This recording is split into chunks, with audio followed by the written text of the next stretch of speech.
page. So that we do have some wonderful guest speakers that are here with us today from Travelers.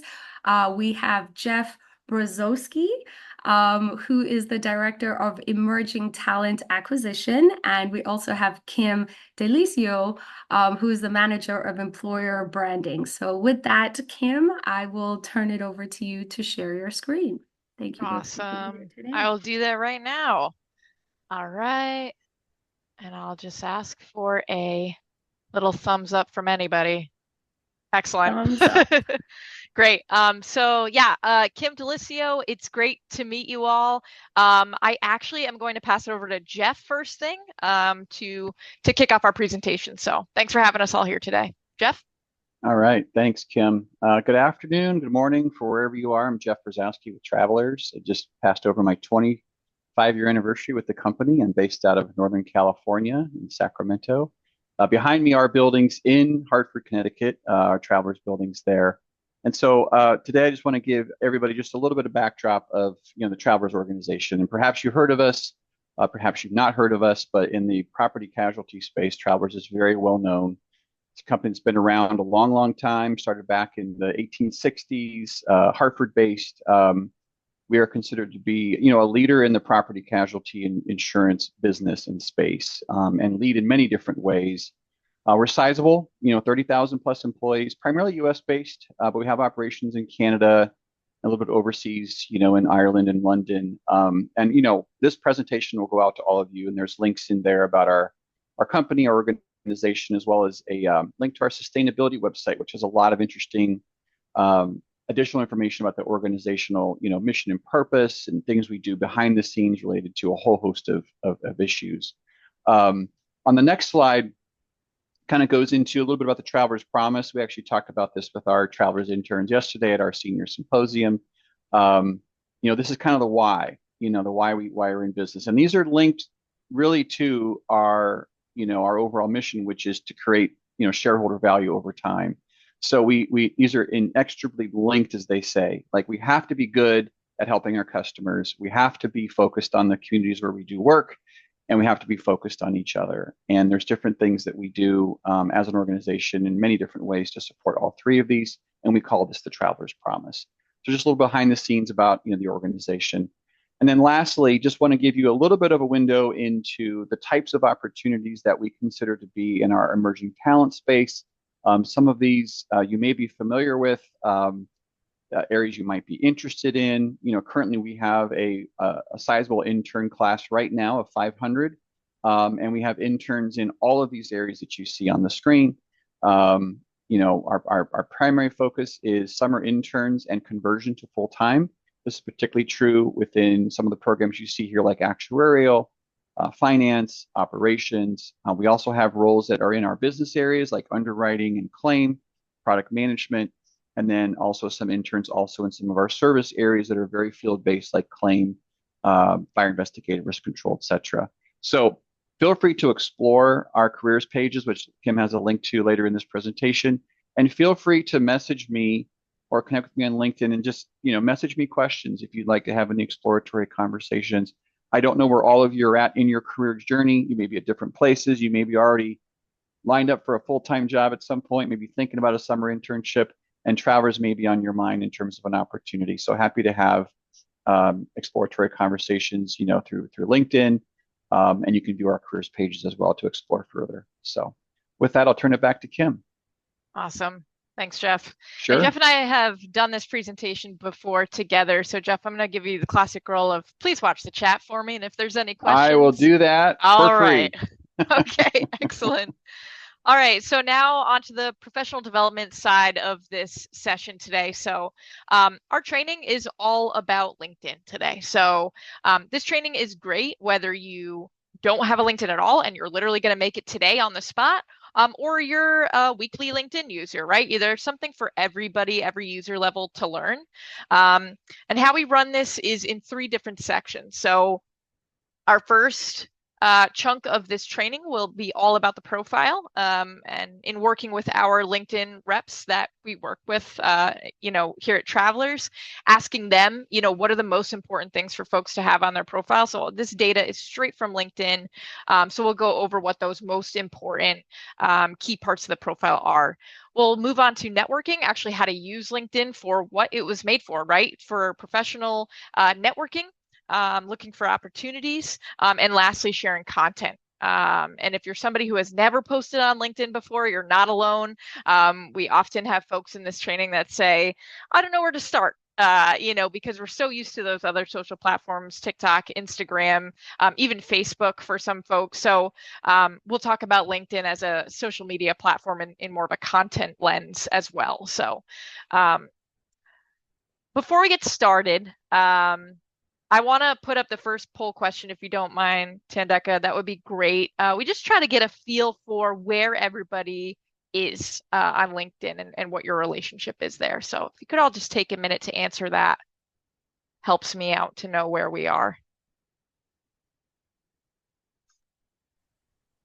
So for those that are watching the recording and don't see the poll live, the question is, what is your current relationship with LinkedIn? And the options are, I don't have a LinkedIn account yet. I have a LinkedIn account, but I haven't updated my profile in a while. I have an updated LinkedIn profile and I log in occasionally.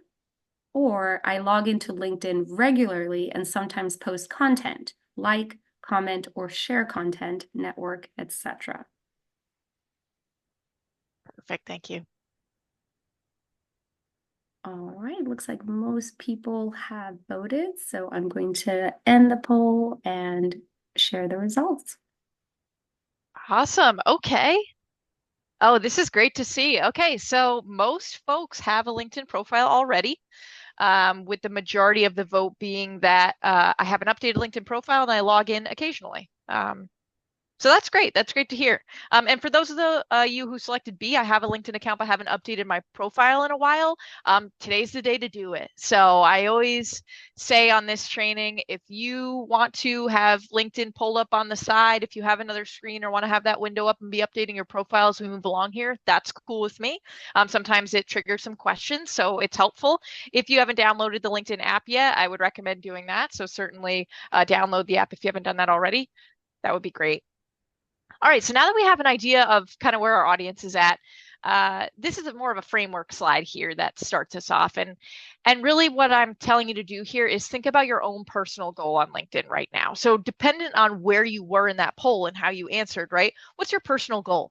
Are you trying to just simply develop a presence on LinkedIn, right? Update your profile and make sure you're more active on there. Are you trying to build a strong personal brand? Are you one of those individuals who logs on regularly and you are sharing content and commenting and talking with folks, right? And you're building up your personal brand. So think about you and what your goal is there so that when you're moving through this training, you can stay focused, because it's a lot of information.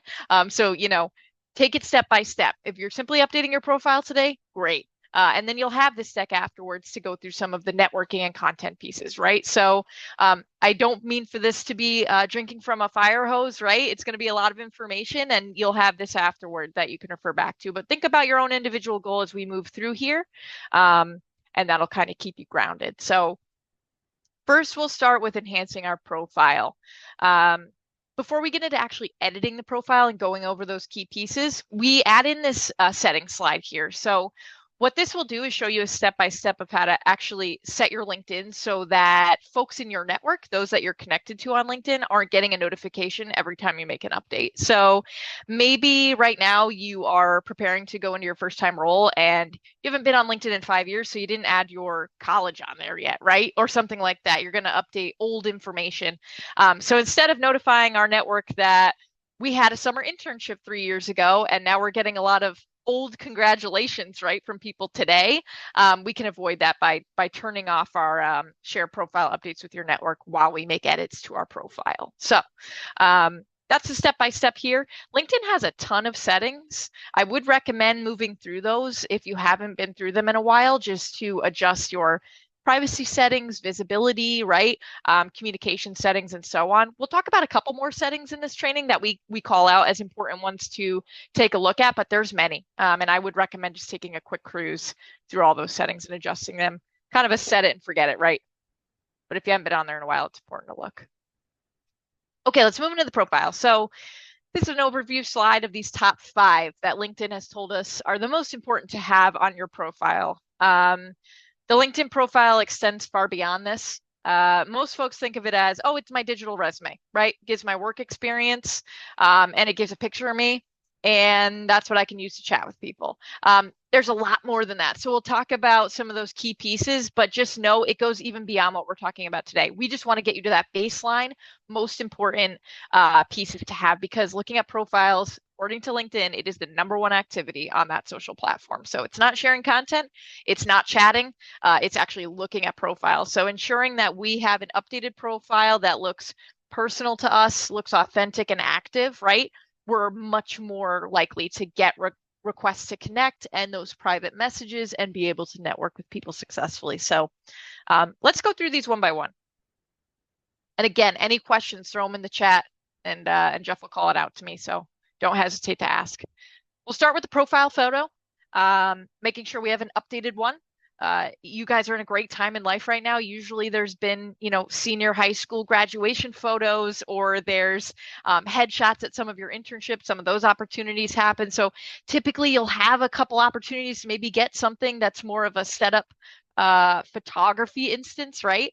But if not, here's some key pointers for that profile photo. So we want to make sure it's an updated photo.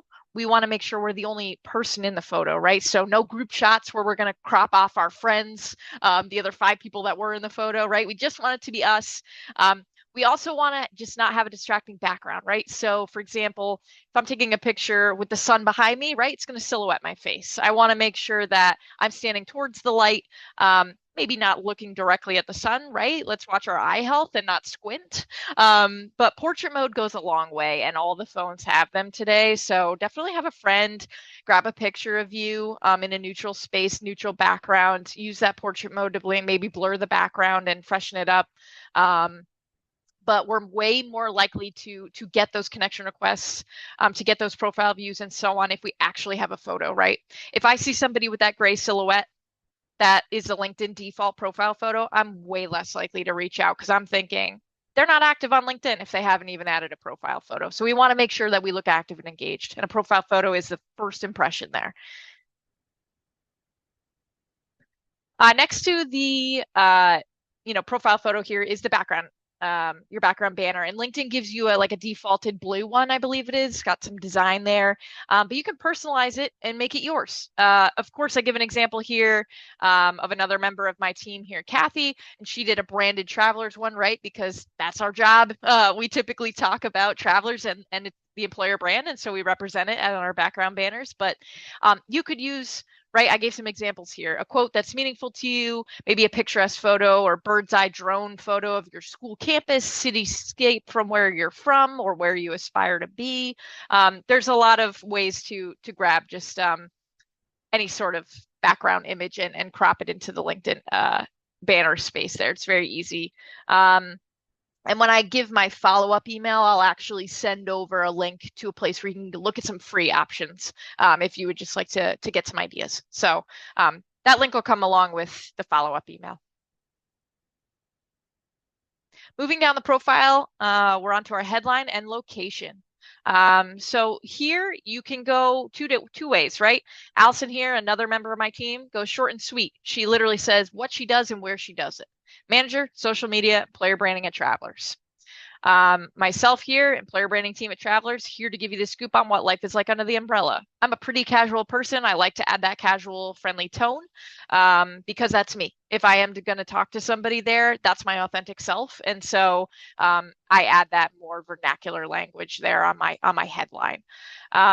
You can put things like what your major is or what your career you're aspiring to have, what school you go to, right? The simple formula is major, student at school, plus a short description. And make it personal, make it you.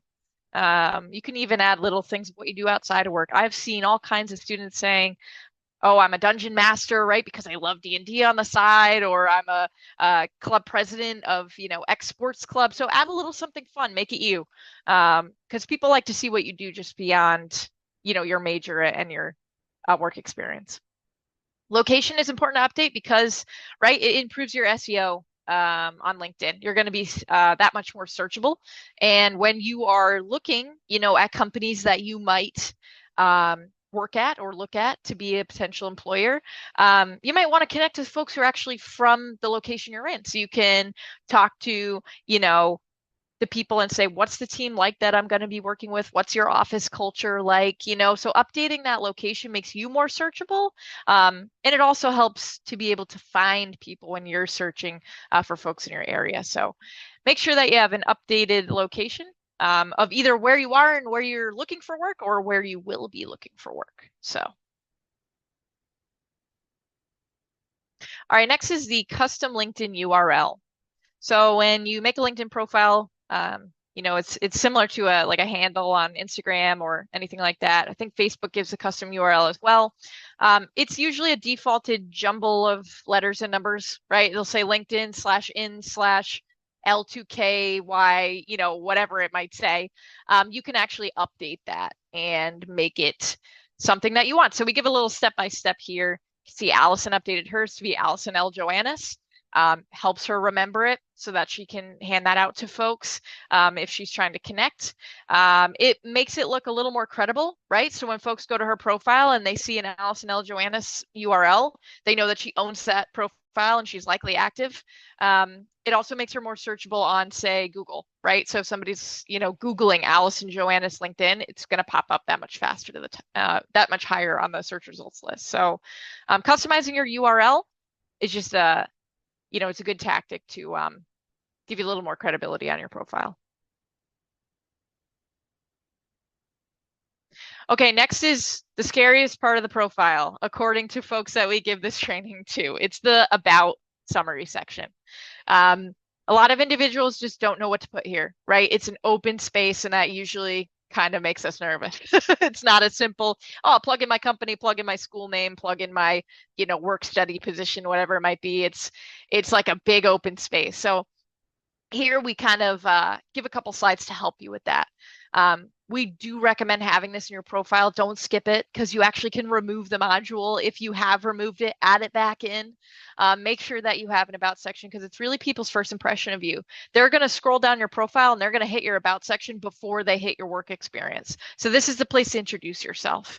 Talk about, what you do educationally, professionally, accomplishments, write in your own voice, have some personality there. And we'll give you a couple pointers on really where to start. So we add a couple examples here. So I gave a student example on the left-hand side, and then I gave an experienced professional on the right. Again, Jeff was saying, we're not sure exactly where you all are in your career. You might be starting a full-time job soon, and you'll move over to that right-hand side. But we give a student example as well. How long should it be, right? I would say this one on the right-hand side, this is going to be about your minimum, right? 2 to 3 small paragraphs. We want to make sure we actually use this section. And this student elaborated quite a bit more on the left side here, but I grabbed it because I really felt like if it was longer, it'd give you more ideas of what you could write. So talking about your major, recent courses and skills, perhaps an internship or some sort of university role that you've held, any sort of work experience there. Maybe you've been a TA or something along those lines. What do you like to do outside of work, right, and school, so that it can give you a connecting point when talking to, a potential recruiter or something along those lines. Maybe you both like hiking. I'm making it up, right? And that's an easy casual conversation starter. So there's a lot of different things you can add in here. So take a look at these, when you get this deck afterwards as examples, and hopefully you'll get the wheels turning a little bit. So, and of course you have my LinkedIn profile that I dropped in the chat. So if you want a second opinion, write that about me and send it to me and say, Kim, what do you think about this? You can always privately send that to me. I'm happy to, give a little bit of feedback. That's absolutely fine. I do it literally with our employees here at Travelers when we train them on this. So we've definitely given feedback on summaries. So don't feel afraid to send it over to me if you'd like, a second opinion. There we go. All right. After the about section is our fifth and final piece here, and that's going to be the experience portion. So this is kind of the digital resume portion, right, of LinkedIn. Typically, people will kind of plug and play their paper resume into LinkedIn. It's more of the digital format. So you'll add in, companies, schools, your titles you've held there, again, internships, work study positions, and so on. And then you'll give a little bit of information about what you did there, what you accomplished there. Maybe you want to add some statistics in about how well you succeeded. Also under experience is like the education section follows that. So obviously adding your school in there and what your major is, that's important. So that's kind of the rest of the LinkedIn profile is your typical resume pieces. One thing that we'd like to point out here is that you can add rich media. So what is that? You can add photos, videos, links over to presentations, any sort of assignment you've done, video you've featured in, maybe blog articles that you think are interesting from your field that you want to link there. Anything to really make your profile pop and come to life, right? Maybe it's a photo of you accepting an award at school, giving a presentation, perhaps some research that you've done or anything like that. So give some examples of your work because everybody has a paper resume, but on LinkedIn, you can actually make that come to life with real visuals. So definitely think about that and what you could add there. So beyond this, it's really, there's other sections, right? They're all optional. There's skills you can add. There's volunteer experience you can add. You can give and receive recommendations on LinkedIn. So if you want to ask a professor, a mentor, or anything like that for a recommendation, they can actually make that public right on your LinkedIn.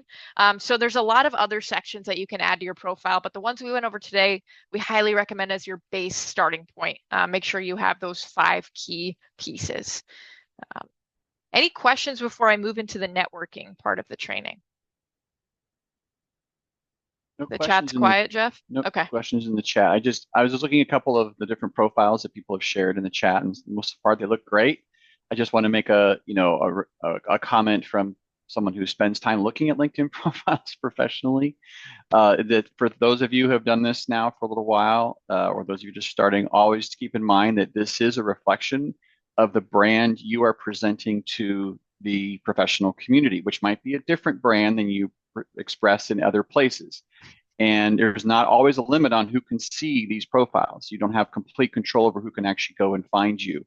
So just remember that, and just know that you want to be intentional and reflective of the brand you want to present to the audience you're connecting with. So I just want to make that comment. But so far, I'm seeing some really great profiles in some of the ones I've clicked into. So that's awesome. Yeah. Thanks for the feedback, Jeff. Sure. Yeah, we'll definitely go over the types of content you can post, right? Going along that same line. In phase 3 of this training, we'll talk a little bit about that. What's appropriate for LinkedIn. All right, let's move into networking. So on LinkedIn, right, it's called connections. It's not followers or friends, it's connections. So that's what I'm going to be referring to it as here. But how do we build that network?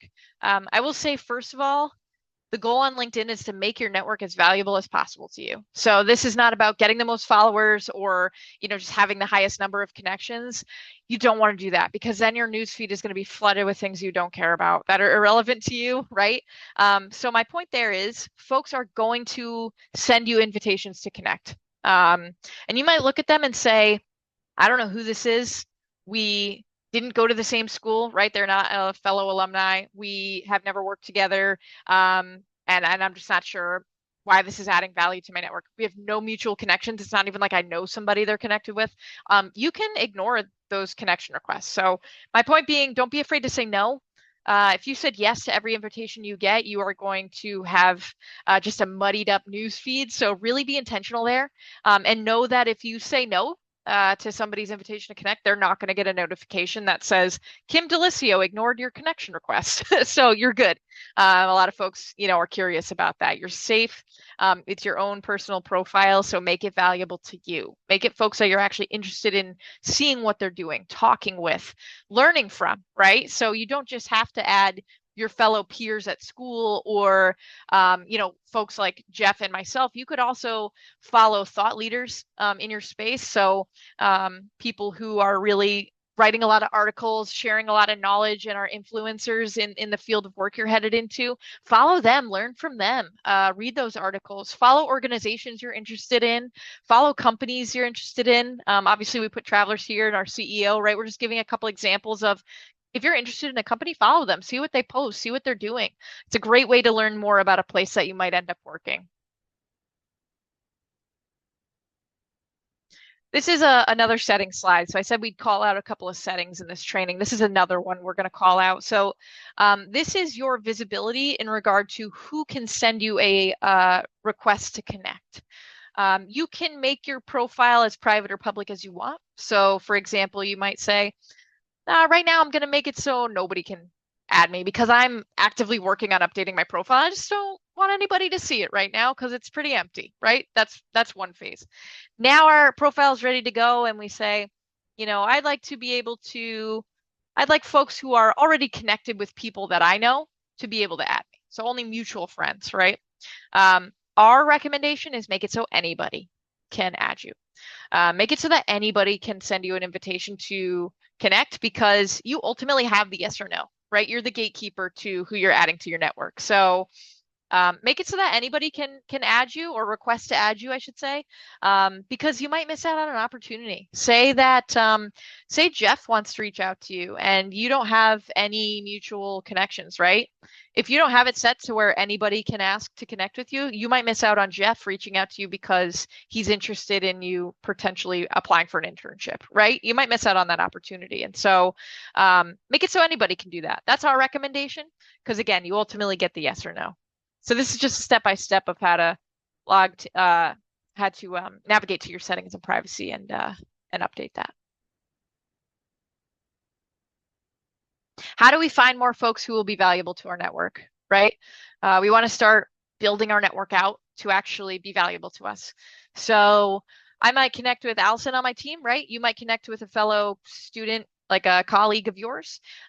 Look at their connections. Once you're connected with somebody, you can click on who they're connected with and take a look. So once I connect with my colleague Allison here, I'm going to go click on her connections and take a look at the list. And I might see other people that I know through that. So maybe you click on your friends list of connections and see a professor that you both have had. And you want to add that professor and keep that connection alive and be able to network with them past school.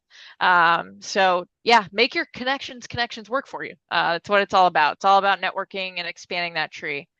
Hey, Kim, we have a question in the chat. So someone's asking, when you follow a company on LinkedIn, does that put you on their radar with members of that specific organization? That's the first question. Yeah, so it's not going to put you on a radar, so to speak. The only time that we really see people truly connected to like a company page is if they're an employee of that company. For example, if you were to add yourself as an employee of Travelers, right? Say you got hired here or any internship that you might have anywhere, it will actually put you on the list on Travelers that says, see, 30,000 employees that work here. You can click on that and see the list of individuals. You would be on that list. So it's really when you're marked as an employee, not if you're just a follower to see the content. The point of following is to be able to have that content come into your news feed so that you can keep up with what's going on there. And by following a company, the second part of the question, does it give you suggestions of people who currently work there? Yes. You kind of already that's exactly that, the point. Yeah, okay. That's correct. So once you, and we can even, jump into LinkedIn here. I did have it pulled up just in case we wanted to take a look at anything. So I'm going to try to pull up maybe a school that I'm not connected with, and then let's see. I love that the first thing that's popping up. I know. I just saw that. How about that? Spencer Scholar. That is awesome. All right. I know that somebody in the chat. We didn't plan that. It just happened. Yeah. Yeah. All right. Let's look up any sort of school. Let's look up like Penn State. So if I click Penn State University, have that load up. See, I don't already follow Penn State, but I'll hit view page. Let's see what I can see if I don't already follow, right? So if I hit follow, that's going to allow me to see the posts come up in my news feed that they typically post. But I can take a look at things like alumni. So if I'm, looking at a company page, right? And I'm looking at travelers, I can actually see, oh, other people that I'm connected to who work here. I could see alumni from my school who already work at that company, right? They're great networking tools because then you think to yourself, oh, I have a connecting point with these people already. So yeah, you definitely can see a little bit of information. Again, it will give you suggestions of people you might know. So to answer that question, yes, might give you some suggestions of who you want to connect with from that company. So that's a little bit of information that it'll give. But yeah, you can see the about section, the posts, the available jobs they have, and so on. So, but if you follow them, you'll be able to actually keep up with the content. Go And I ahead, do Jeff. recommend you each follow your university where you are Yes. currently attending or planning to attend because of those features of doing or seeing where the alumni do work who have a visible profile on LinkedIn. It's a way for you to potentially network with those individuals that might work for a company you're interested in just learning more information about. So Yep. pretty powerful. That the alumni data in LinkedIn is arguably better than the universities have themselves. And because it's true, always 'cause it's evolving real too, because time. over Yeah. time it evolves. And as you add employers or change companies, that's searchable on LinkedIn. And the schools would love to have the data that LinkedIn has, but they don't have it. Yep. Yeah, that's great. Yeah. I also, side note, separate from the training, I see I have 12 requests already. So I know some stuff's happening behind the scenes. That's all I'm saying. Jeff and I are in a race to be influencers. No, I'm just kidding. All right, let's keep going here. This is another great way to connect, and this is more of an in-person tool, right? So on our LinkedIn app, it does have QR code functionality, so you can simply scan another person's LinkedIn code right on your app, and it will connect you immediately. So no need to say, oh, how do you spell your last name? Or you meet them at a career fair, you forgot their name, and you didn't add them on, right on the spot. You can have this app pulled up when you're at your school's career fair, and anybody that you might talk to, you can connect with them right on the spot. Our employees use this at conferences to connect with potential talent. I see Jeff nodding. I'm guessing his team on school campuses uses this tool a lot. So I highly recommend it. This just shows in the screenshot, obviously, how to navigate over to the QR code function here. So it's in the search bar. It's kind of hidden, but you'll go to the search bar and you'll see the little QR icon. Just click on that. It'll either show your code, you could save it to your gallery, or you can click on the scan tab and actually use the camera in the app to scan somebody else's. So definitely have that on hand when you attend a career fair. So there is another question that's in the chat box. Okay. So Princess is asking, what does the verification on LinkedIn mean? So quote unquote, verify now. And how does that help in developing my brand? That is a great question, and one that I will follow up with afterward. Some of the questions, right? I don't want to speak incorrectly, so I can verify with our rep to get you accurate information before we send it over. So I'll send that with my follow-up email. But great question. So I'm guessing that's like the blue check. Is that what we're referring to? Sounds like it. Yep. Okay, great. No problem. Yeah. And I know do for think companies, it's relatively new. It's something that's relatively new on LinkedIn. yeah, for companies, it shows that we're the authentic brand, right? This is the formal company page. I can tell you from that perspective. But as far as from a person, I'm not sure if that's saying they're a public figure or something along those lines. But I'll get accurate, info on that and send it with my follow-up. Great question. All right, next is the open to work feature. So if we're at a point where we're about to graduate or we're looking for an internship, we can actually add the open to work kind of green frame that you might see out there.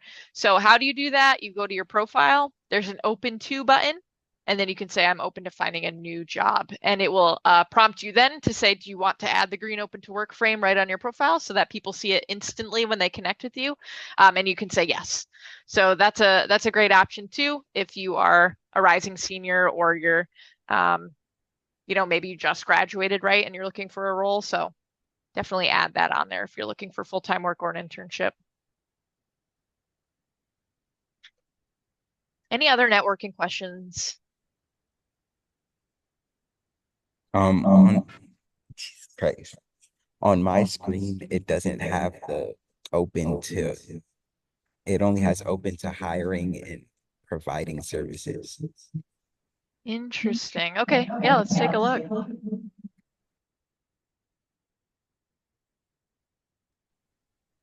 By the way, I love that Morgan State, I think it's Morgan State University, right, that has dialed in. Like I'm seeing an entire classroom. It looks like an auditorium with students. So hello, everyone. Welcome, welcome.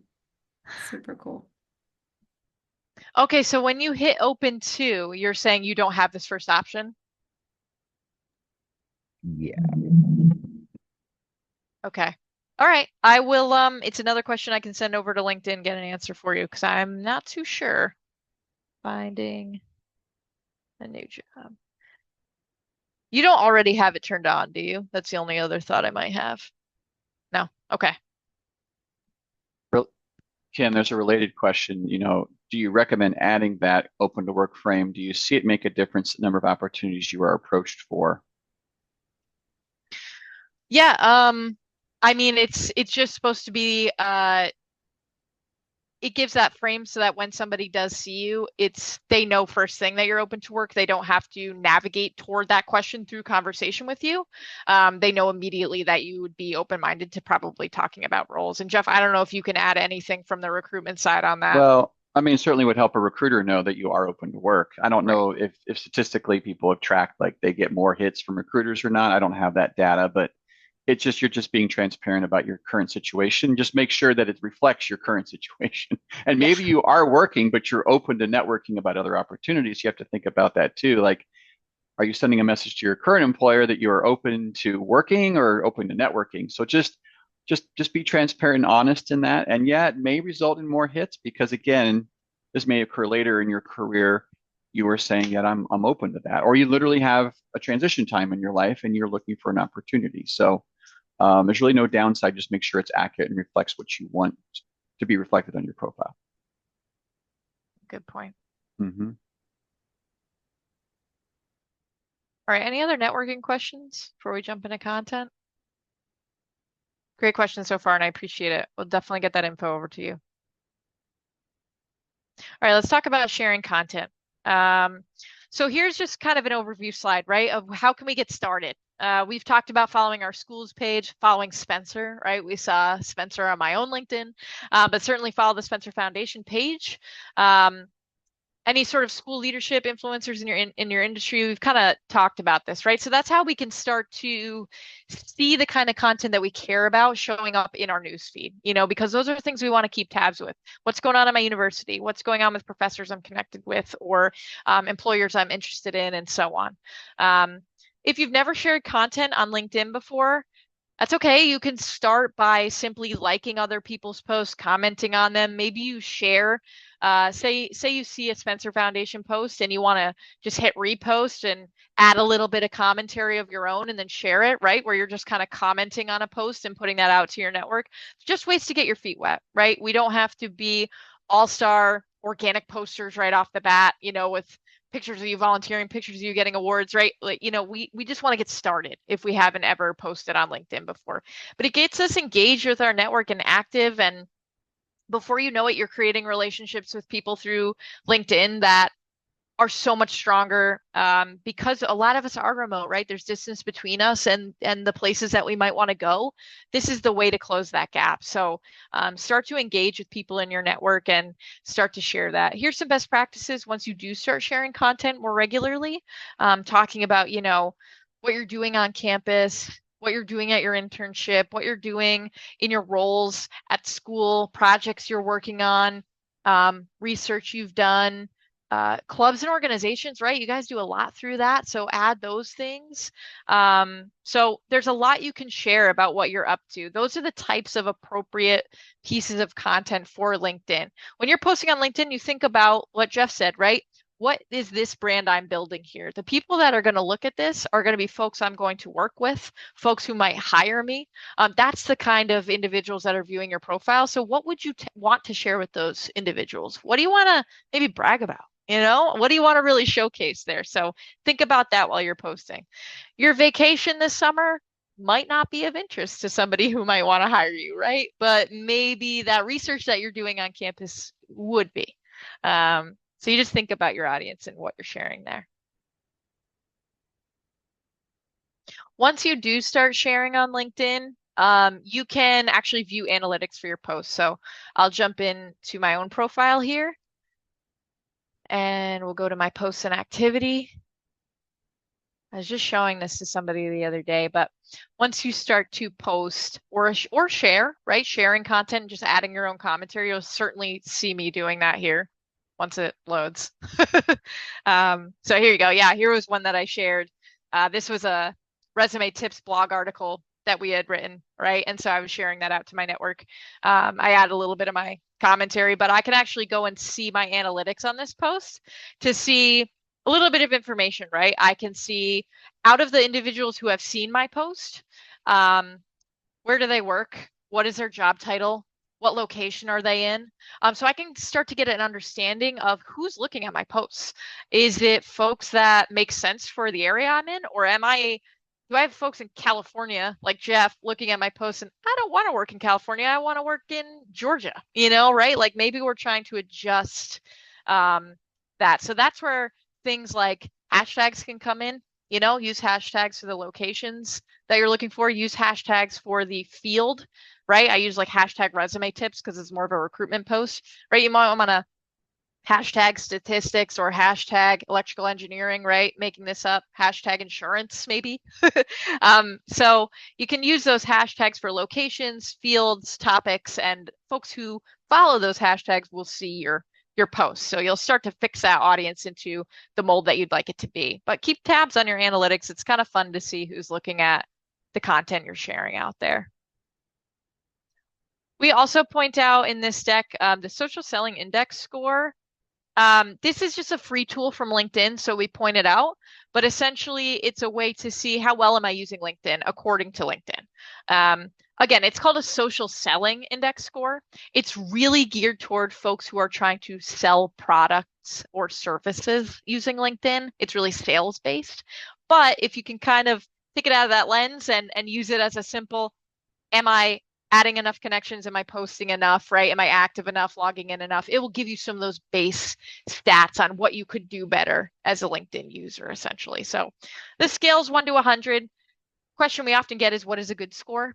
LinkedIn has told us shoot for a 70 or above. I will tell you, I think I personally am at like 60. Okay, and I use LinkedIn, but I don't sell things on LinkedIn, so I have a hard time getting the highest SSI score. But again, we just put this here because it's a free tool and it'll give you a couple pointers of how you could use LinkedIn maybe a little more optimally. So the link's there if you're interested. And we will wrap this up, of course, with a shameless plug of following us if you don't already to keep up with Travelers and what we're doing. And then we do have a QR code here that goes over to our Students and Grads network where you could join our campus talent network, set job alerts for Travelers, keep in touch with us through email marketing and that sort of thing where we'll send you information, newsletters, and potential opportunities. So stay in touch with us if you're interested. I think I could tell you myself, if you think of insurance as a role, right? It can sound like, oh, insurance, but there is so much more going on at an insurance company than you could literally imagine. And that's our whole campaign, but it's true. It's not just underwriters and sales folks and customer service, right? We have chemists in risk control, and we have nurses who work in claim, and we have pilots who fly our jets, and we have all sorts of cool jobs at Travelers. So that's my shameless plug. I got to do it because I have the mic. But any other questions about LinkedIn itself or this training, or maybe for Jeff in regard to our roles and opportunities at Travelers? It's a great question. Someone asked, if you're not the type to brag or talk a lot about yourself, how often do you think you should post on LinkedIn? It's a great question. If you want to be somebody who's actively engaged, I would say to try to post, once a week, once every other week. I think that'll kind of keep your pulse alive on there, and show that you're still active. And listen, it doesn't always have to be you posting. It can also just be logging in and commenting and liking, or sharing, an article you think is cool. So again, just have a place to get started before you feel like you're posting your own content. Start small. Hmm. Yeah, I think in general, you probably don't have the frequency with this type of a platform unless you really are out there as an influencer or content creator. Most users, I think, do more interaction of established content than regularly posting a lot of their own organic content. So a little different than maybe what you might put out on, your own social channels, right? Where you're like, hey, I just did this over the weekend, I want to share it with my friends. A little bit more strategic, a little more intentional, and probably less frequent. Next question is, do I get more hits from recruiters with LinkedIn Premium? To what extent would you advise one to subscribe to LinkedIn Premium? Yeah, so we're asked this question a lot by our employees as well. Typically, we don't recommend getting LinkedIn Premium unless it's the most helpful, honestly, for like recruiters. That's really what we tell folks. It gives you additional insights, and it makes it so that you can see exactly who's looked at your profile, even if they're in private mode, right? It just kind of gives you a little bit more behind the scenes info, but it is, a cost. So I would recommend taking a look at it and seeing if that price is worth it for the features to you. But I don't think it's something that's necessary for finding a role or networking.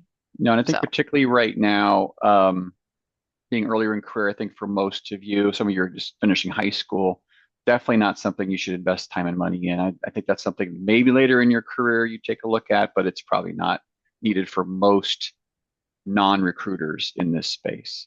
And yes, how about the other poll questions, Kim? do you know I just was looking at that on the side, Jeff, while you were answering. I thought, wow, I didn't stop for any of the poll questions. We're We going to do should another poll probably do question. that. Yeah, let's do that. All right. So here's the second question. So for those that are watching the recording, the question is, if you have a LinkedIn profile, how have you used LinkedIn? So the options are A, I've used it to build meaningful connections through friends, associates, professors, etc.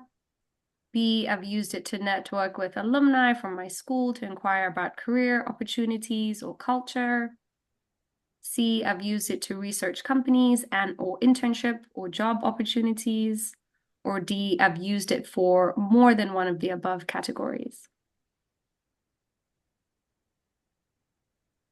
And it looks like most people have voted, so I will end the poll. All right. D is number one. Yeah, number one, I've used it for more than one. So that's good. That's great. Sure. I'm curious if anybody wants to share in the chat or on the call if you feel comfortable, a way you might have used LinkedIn, maybe a small success story or something Mhm. like that. Yeah. Does anybody want to share?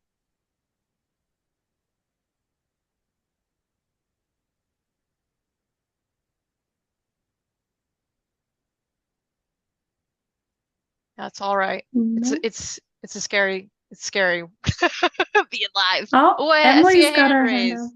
Let's go, Emily. What do you got? It was small. I'm gonna just type it in the chat. Okay. She's probably calling in from the auditorium. Sometimes on those speakers, it gets the feedback. We know that it Oh, happens. It happens with us too.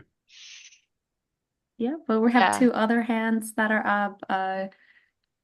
Go ahead, Chirag Deep, and then there's also Jackson Phillips. Sure thing. Can you hear me clearly? Yes. Okay, perfect. So I'm a big fan of LinkedIn. I've used it to reach out to many people over the years. But most recently, I used it to connect with someone in the Big Four to inquire about a place where I could probably find myself in, like inquire about the culture, what the team is like. And they actually offered me an option to, join their company and told me about a new and exciting role. So I think it's definitely something everyone should be looking into. So That's awesome. Yeah, that's great. Way to go. Way to put yourself out there, honestly, because yeah, asking questions, right? That's the way they're going to get that information and get those opportunities. yeah, Great work. thank you. Jackson, did you have an answer? I saw your hand raised before. Yeah, I was just going to say that I used it to reach back out to like alumni from my school, and it actually got me into the insurance realm and like the risk advisory section. So don't be scared to reach out to alumni that maybe are a lot older than you, but you still have common interests, and it's a very beneficial platform. That's all I have to say. So can I just comment, Jackson, on your comment? Because I visited, like, this is a famous story I tell people. I went to LinkedIn's headquarters 10 plus years ago, and they rolled out this alumni tool. And the reason they put that in there is your story resonates because many people will say alumni affiliation is a strong bond that people share. If we went to the same school and we can tell the same stories about, the places we've been, people will want to connect with you even if they don't know you. So that's intentional in their design. So you used it to that advantage because there's people like, hey, Jackson goes to the place where I went to school. I'm willing to talk to him because you share that bond or affiliation from having gone to the same school. So thanks for sharing that. Awesome. Yeah, my last question here, because I only have a few more minutes, but we talked about content, right, and what to share. Is there anybody who does share content on LinkedIn, and can you give some examples of what you might have posted before? Again, in the chat or live? Luke, I see you have your hand raised. Yeah, one of the things I tend to do most posting wise on LinkedIn is especially at school, any webinars or speaker events that I attend outside of classes. Those are always great to, throw a picture on there and even, a one, two, three, here are my top insights. And it kind of keeps you relevant and on top of people's minds. It's perfect. At professional development side, love it. Great example, Luke. Does anybody else use LinkedIn sharing content or seen cool content that you've liked?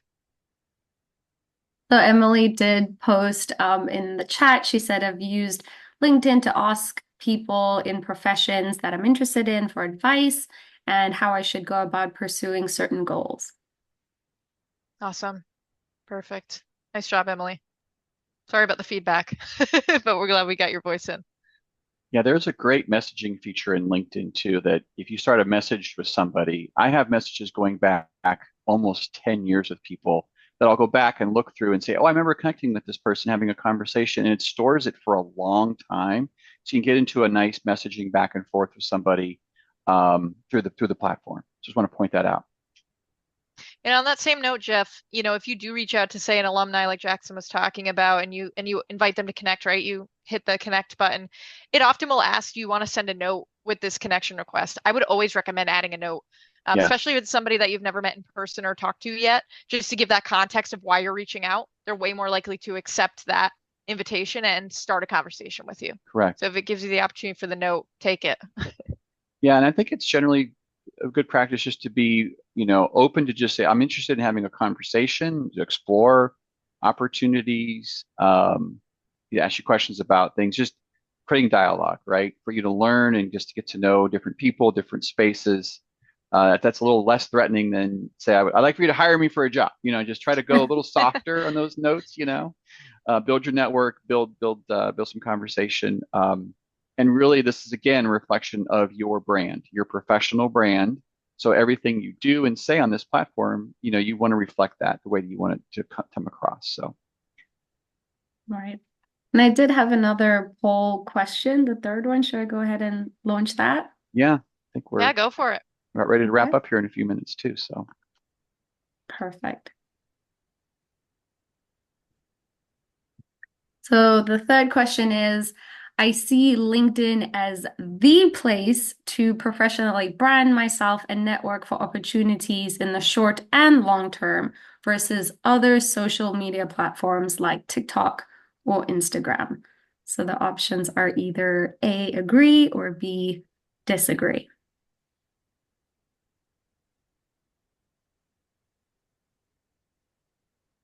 We weren't sure how you guys would answer this question, so we're curious.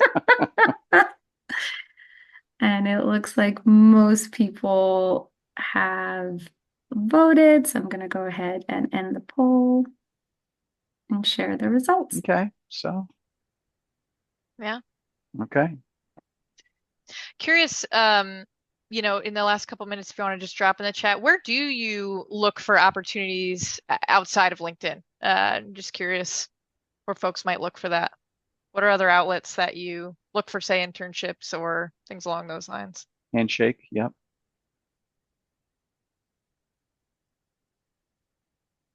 We've heard of that. Yeah. We've definitely heard of Handshake. Word of mouth. Awesome. Yep. Word of mouth. Yeah, for sure. Yep. Alumni networks, Okay. region-specific job sites. Yep. Okay. Instagram. Okay. Yep. Career fairs. I think the last couple of years, I've seen a lot of students that are like, maybe they're going to school out of state, which may not be the case for all of you or some of you, but they'll look at LinkedIn for jobs that are like back in the town where they're from. And they use LinkedIn pretty powerfully, I think, to find those opportunities. So, My mom. my Listen, mom, well, you know, when we network, it doesn't have to be always strangers. Sometimes we can network with family and friends.